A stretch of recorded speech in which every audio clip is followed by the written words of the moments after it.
नमस्कार सांगमाने आज recipe video को आपण माननकु बहुत बहुत स्वागत। आज आम प्रस्तुत करवा कखारु डंक राई। ये रेसिपी को आपण माने भात रे किंबा रुटी सहित लगे मध्य खाई परिबे। तेबे डेरी न करी चलंतु आरंभ करबा आज रेसिपी वीडियो। कखारु डंक राई पई मु प्रथमे कखारु पत्र रे थिबा डंक को बाहर करी सेथिरे थिबा केरो मध्य बाहर करनेली। बाहर कर सारिबा परे मु एम्ति ता डंक को छोटे छोटे करी काटी नेली।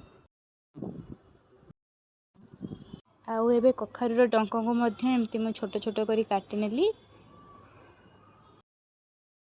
आउ तापरे मु एठी किछि रखिथिबा कखारुर पत्र को एम्ति छोटे छोटे करी साग परी काटी नेली।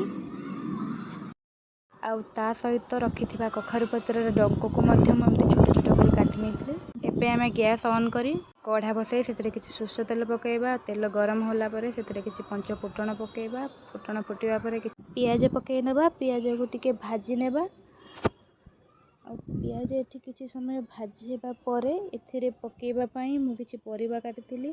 किछि जन्ही किछि बाईगण आ किछि आलू आ किछि कखारु काटिथिली। एबे सब परिबा तक आमे एथिरे पकेइ नबा।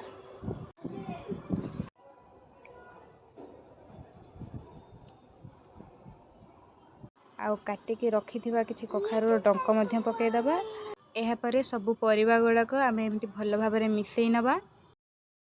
परिबा सब को मिसेइ सारिबा परे एबे आमे एथिरे किछि हळदी गुंड किछि लंका गुंड किछि धनिया गुंड और स्वाद अनुसार लूण पकेइ नबा। आउ तापरे सब परिबा को भलो भाबरे मिसेइ नै ताको किछि समय सिझिबा पई छाडी दबा। परिबा सिझिबा भितरे आमे एक मसला प्रस्तुत करि नबा। एथि पई मु किछि सोरिष किछि जीरा किछि रसुण छोट दुई खंड अदा दुईटी सुखिला लंका और फाळे कटा पियाज नै यार मसला प्रस्तुत करनबा। आउ एहा भितरे हम परिबा मध्य अधा सिझी आसलाणी।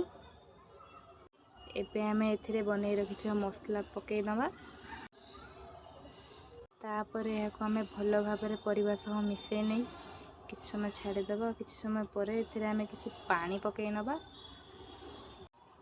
पानी आमे एथि पई पकेइबा किछि किछि कंचा थिबा परिबा हमर मध्य सिझी आसीबो। आ किछि समय गोळेइ देबा परे याको टिके ढांकी दबा। किछि समय परे आमे रखिथिबा बाईगण को या ऊपर पकेइ नबा। आ टिके हाई फ्लेम रे याको भलो भाबरे परिबा सह मिसेइ नबा।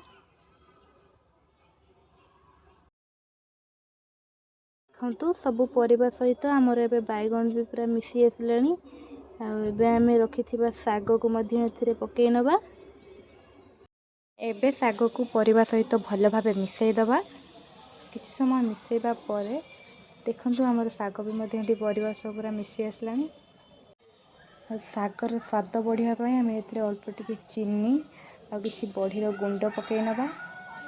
पकाई सारिबा परे बास किछि समय पई एमति रोषेई करबा को छाडी देबा। तापरे हमर प्रस्तुत हे गला स्वादिया कखारु डंक राई। एही रेसिपी को आपण माने आपन घरे निहाती ट्राई करिवे देखिबे बहुत बढ़िया लागिवो। आज रेसिपी वीडियो जदि आपण मानकु भल लागि थाए ताले प्लीज मो वीडियो गोटे लाइक कर देबे। मो चैनल को सब्सक्राइब कर देबे।